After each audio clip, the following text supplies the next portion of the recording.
In this video, I'm going to provide a quick introduction to the IQmol interface.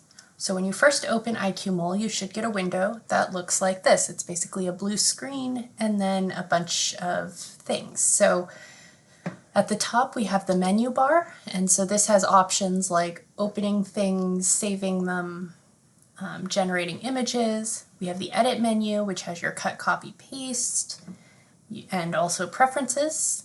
There's the display menu, which gives you options for how you're going to view the molecules. And we have a build menu.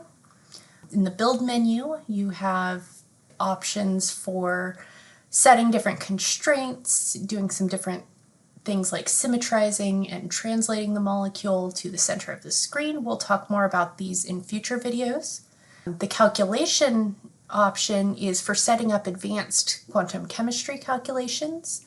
We will talk about those also in future videos. And then finally, the help menu gives you help options for IQmol.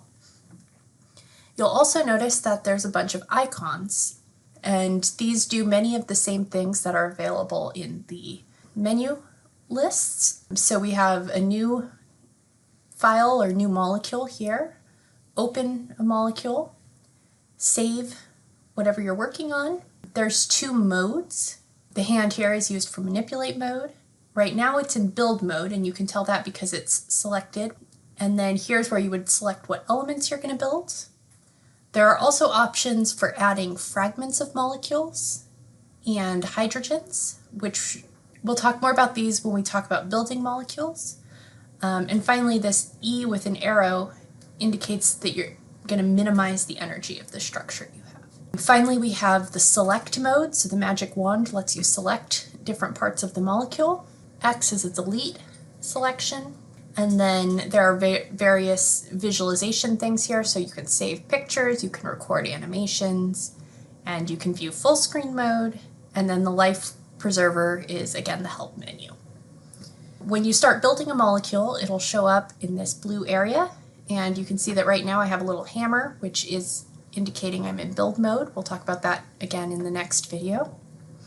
And then over on the left-hand side here, we have a column, and as you build things, there will be more options here. Right now, the only options are for the global settings, so that includes things like the background color. You can change. These are basically just different visualization options.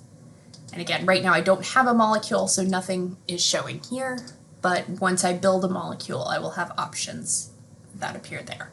And then down here at the bottom, this just gives us a little history, so any commands that are executed will show up here throughout your session. That's all for the quick introduction to the IQmol interface.